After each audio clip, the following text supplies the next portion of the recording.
Hello guys, j'espère que vous allez bien. Donc, on y va, juste comme ça, pour parler de une petite idée de lecture, si ça vous dit. Une petite idée de lecture, parce que par ici, je sais que vous aimez lire, vous aimez découvrir. Et cette idée de lecture, c'est simple, c'est de Carla Moreau. On sait qu'elle était dans beaucoup de gossip, de scandales et tout qui lui est arrivé. Et justement, Carla Moreau, suite à ça, soit qu'elle a vécu de l'extorsion, soit qu'elle a vécu beaucoup de pression sociale. Bref, elle a vécu beaucoup de choses et je pense qu'elle a beaucoup de choses à nous dire. Elle a beaucoup de choses à nous dire et c'est intéressant de savoir que, vous savez quoi? Elle a décidé pendant qu'on l'entendait pas, elle a préparé ses mots. Donc, c'est de ça qu'on parle dans cette vidéo. Donc, ceux qui ne voient pas, Carla Moreau, c'est qui? C'est une personnalité de télé-réalité, une personnalité française. Donc, elle a débuté très jeune, je pense qu'elle avait 18 ans environ. Donc, elle s'est amourachée d'un type bad boy. Tu sais, le genre de type qu'on nous dit de faire attention. Bref, elle est tombée sur ce charme-là, guys. Quand on regarde l'exemple de Carla avec son type, là, on sait pourquoi on doit faire attention avec ce genre de type. Elle a vécu beaucoup, donc elle est rentrée aussi dans l'univers de occultiste. Donc ça veut dire que c'est vraiment, donc elle s'est laissée influencer par d'autres personnes parce que qu'est-ce qui arrive, moi, qu'est-ce que je constate, ou qu'est-ce qui est moi dans ma perception, bien entendu, qu'elle a été influencée. Donc elle était très jeune et vous savez, quand vous arrivez dans un milieu, si vous n'avez pas un bon système, vous allez, et puis vous êtes très crédule, mais vous allez tomber par n'importe qui. Parce que les gens ne sont pas gentils comme ils prétendent. Les gens qui viennent autour de vous, ils viennent pour vous utiliser, profiter de vous, vous exploiter. Et des fois, ces gens peuvent être la famille, des amis ou des gens qu'on veut faire confiance. Et donc, elle est tombée dans ce piège-là. Elle était, un moment quand ils avaient fini de l'utiliser, ils ont voulu se débarrasser d'elle, mais ça s'est tourné contre eux parce que beaucoup de personnes ont eu un peu de discernement pour sentir que il y avait un certain acharnement qui était fait sur elle. Bref, moi, je fais partie de ceux qui ont compris ça. Moi, là, c'est bien facile de venir l'accuser de toutes les choses, mais je sais que les autres sont pas propres. Comme, you're not, you dirty than her, and you won't, comme, ils veulent prendre tu sais, habituellement, les personnes qui veulent faire tomber en premier, c'est les personnes les plus faibles. Donc, c'est ça qui est arrivé. Récemment, on a pu voir une personnalité française, un blogueur crapuleux, sans scrupules, qui faisait de l'extorsion avec elle pour pouvoir, soi-disant, garder le silence. Et après un moment, il a décidé de mettre les points sur la table, de dire j'ai fini de te payer, quoi que ce soit. Donc, si tu veux exposer, tu vas exposer. Et là, ce type a exposé deux, trois vidéos. Il y a certaines personnes, tête faibles, tête bêtes, qui ont décidé de dire oh my god, c'est la sorcellerie, alors qu'elle faisait affaire. Bref, on va pas. On va garder notre façon de voir dans tout ça. Et moi, ce que j'ai aimé dans le retour du bâton pour elle, sans la justice, le ciel te fait toujours ta justice. Ça, c'est un fait. La même personne qui lui faisait de l'extorsion, récemment, il annonçait sur les réseaux, je sais pas, pour attirer une certaine sympathie, oh oui, pour attirer de la sympathie, qu'il disait que des personnes ont arnaqué ses propres parents. Mais je me suis dit, mais toi, t'avais pas de problème d'arnaquer l'enfant d'autrui, maintenant tu t'étonnes qu'on arnaque tes propres parents. Mais c'est le retour du ciel. Là. Si on arnaque tes parents, c'est parce que c'est ce que tu faisais. Bref, ça c'est ma pensée, donc j'ai eu aucune sympathie pour ce type. Et beaucoup de personnes qui accusaient, qui se moquaient de Carla, tout d'un coup, ils sont dans des histoires de sorcellerie, que ce soit les malentendus, les Mila Jasmine et j'en passe, tout son univers, qui la mettait de côté pour pouvoir se moquer d'elle. On découvre qu'ils étaient dedans, on découvre même que Malentendu, c'est elle qui l'avait amené dedans. Parce qu'il y a toujours quelqu'un qui t'amène dedans. Et la personne qui a fini de t'amener dedans quand t'es exposé, il veut te throw on the bus. Il veut te pousser de l'autobus et puis te faire prendre tout le blâme. Bref. Donc, c'est ça. Donc, c'est ce livre-là qu'elle sort. Et dans ce livre, on s'attend quoi? Qu'elle va expliquer peut-être ses débuts. Moi, je pense que, j'ai pas, bien entendu, j'ai pas lu le livre. Peut-être que je vais regarder, je vais me le commander. Je vais regarder s'il est disponible sur Amazon, je vais me le commander. Oui, je vais faire la lecture. Surtout, c'est la saison froide. La saison froide, on a plus de temps de rester au chaud à la maison. Surtout, j'ai pas trouvé de série intéressante sur Netflix à regarder. Donc, je me suis pas commandé de Netflix. Donc, peut-être pourquoi pas me commander ce livre-là à lire, au-delà que j'ai déjà à lire le livre de Britney Spears, mais elle fait partie de mon top 2 à lire. Guys, Britney Spears, Carla Moreau. Et je pense que, au-delà de parler de l'univers de la télé-réalité, tout ce qu'il y a derrière malsain, la culture qu'ils font vivre, donc comment ils l'ont poussé aussi de façon excessive dans les bras de ce type, de ce prédateur. Parce que ce type déjà était plus âgé qu'elle et c'était un prédateur et tout ce que vous voulez. Mais même à un moment qu'elle ne voulait plus être avec ce type, mais le monde la repoussait dans ses bras et puis ça avait l'air comme si c'est elle qui forçait, mais on pouvait le voir qu'il la poussait. Bref, ça c'est encore ma perception, mais c'est comme ça que je le vois. Et bref, je pense qu'elle a beaucoup à dire. Elle est mère célibataire maintenant. Et on la voit dans son contenu, on aime quand même voir son contenu dans ses réseaux sociaux, c'est quand même positif. Elle force pas à montrer une fausse vie de riche et c'est peut-être pour ça que j'ai plaisir à regarder son contenu. Oui, de temps en temps, elle va mettre beaucoup de placements, mais c'est elle fait son argent, ça, il n'y a pas de problème. Mais j'aime son contenu positif, sans se casser la tête. Elle fait ses petites recettes. Ouais, elle fait ça. Elle montre ses petites tenues, ses hauls. C'est correct. Moi, je trouve que tu restes dans une formule simple sans montrer que regardez, j'ai une Lamborghini, j'ai de l'argent, je suis ici. Non. Elle reste vraiment dans un contenu très simple, très lifestyle, très simple, très simpliste. Et je pense que c'est une formule complètement simple, gagnante. Et j'aime bien voir ça et c'est positif. Elle évite de se présenter dans le drama, de faire vivre son contenu avec le drama. Donc on va pas l'entendre et exposer des trucs. Et je pense qu'elle aurait tant de choses à exposer. Mais justement, contrairement à beaucoup d'autres, hello my vaginam, donc elle n'expose pas autant de choses et genre, je pense qu'on a beaucoup de choses qu'on attend de voir qu'elle va nous dire. Et c'est là la différence. Ça, c'est, moi, je pense que ça, c'est une idée très stratégique. Vous savez, des fois, les influenceurs, ils vont trop exposer qu'on a déjà tellement trop de trucs sur eux que c'est qu'est-ce que tu vas dire. Alors que quand tu donnes, mais sans trop donner, mais là, tu peux présenter quand tu dois présenter. Et là, elle va le vendre. Et certaines personnes vont dire, mais elle vend pour faire de l'argent et pourquoi pas? Pourquoi elle ne pourrait pas le faire? C'est business. Elle est influenceuse lifestyle, elle vend sa personnalité, donc elle vend son histoire. Tout le monde a voulu lui interpréter une histoire. Maintenant, c'est son tour à elle de dire, ok, vous savez quoi? Je vous ai laissé parler comme vous voulez. J'ai pas pris la parole trop. Je vous ai laissé parler. Maintenant, c'est à mon tour.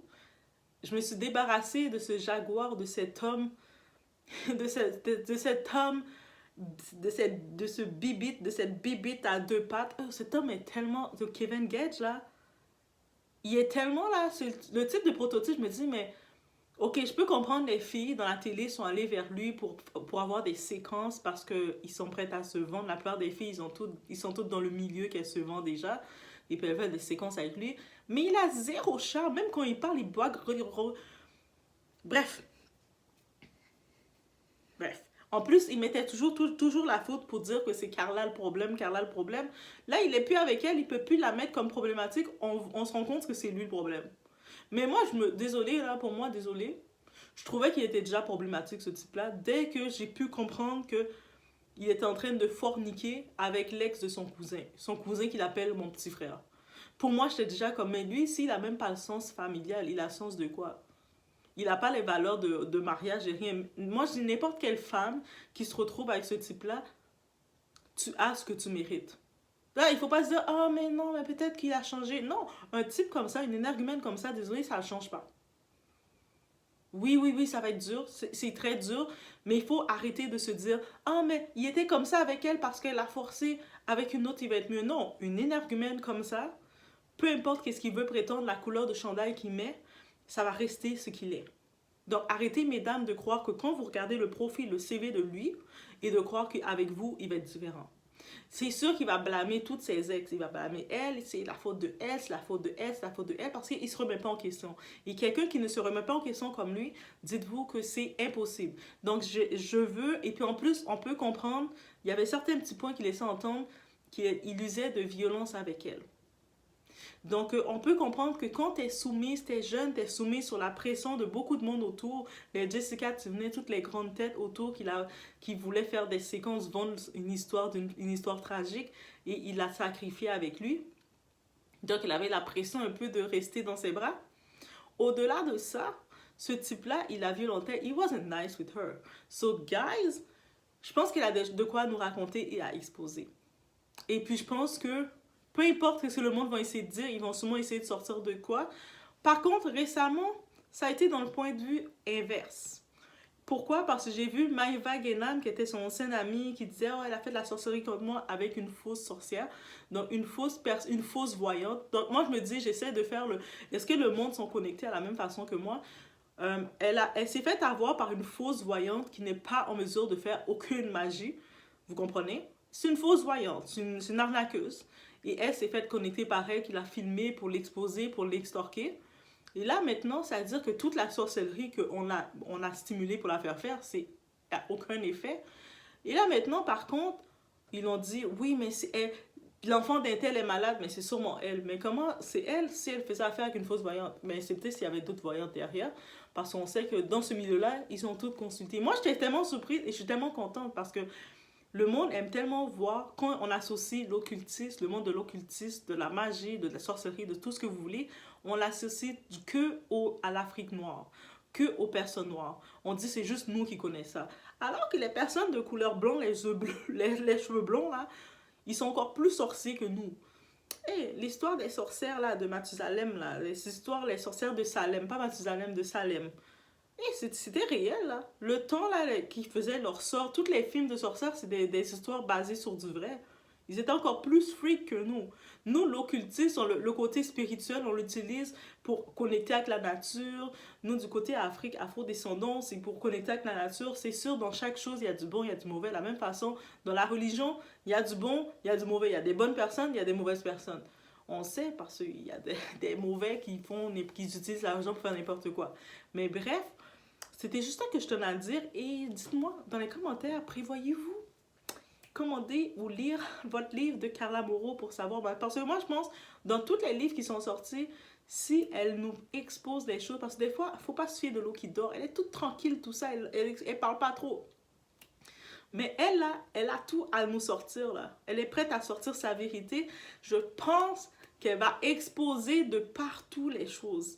Il y a beaucoup moi, je suis beaucoup Samzira dans sa chaîne. Allez regarder Samzira pour l'actualité francophone, européenne.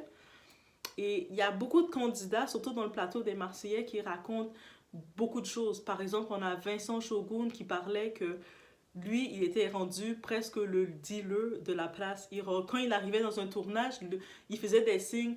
Ayo, ayo, il y en a, c'est plein, des choses comme ça. Il y en a assez. Nous, on pensait que c'était juste des jargons de Marseille. Moi, vraiment, je pensais ça.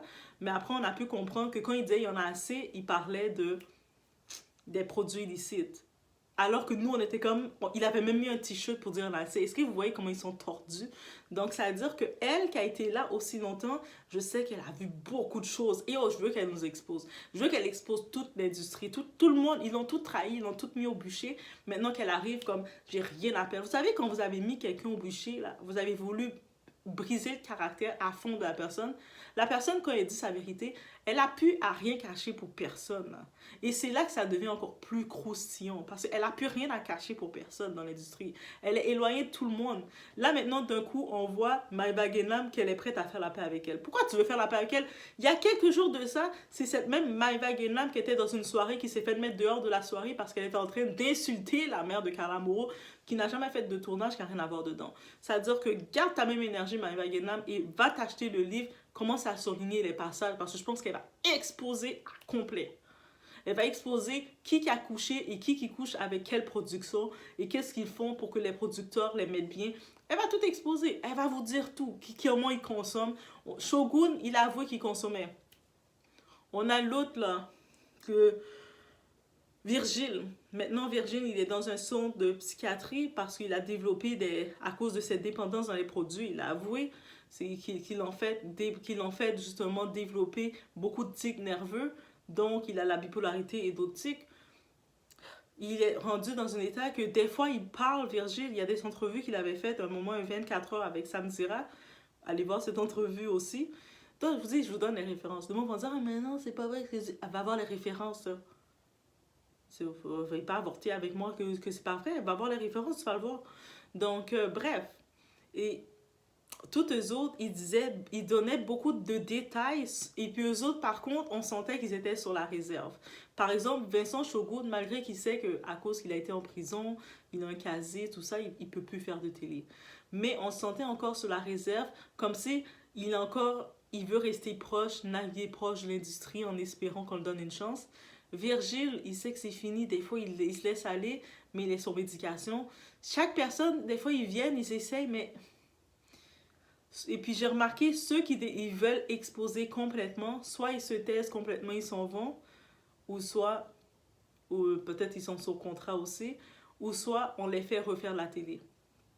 On se rappelle d'une personne, Jessica Herrero.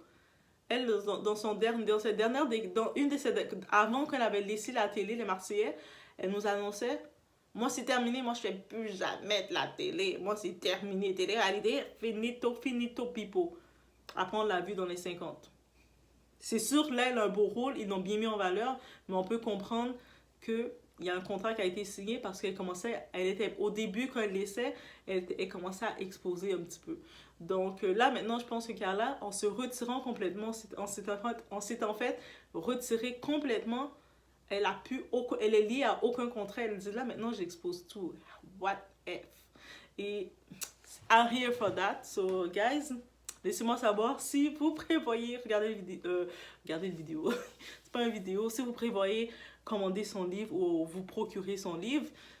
Et si oui, pourquoi? Sinon, pourquoi? Et sinon, je pense que dès que je le lis, bien entendu, je vais vous faire un review sur le livre. Ouais, parce que oui. Mais avant, je vais faire le review. Il faut que je lise Britney Spears avant, bien entendu. Donc, je vous laisse sur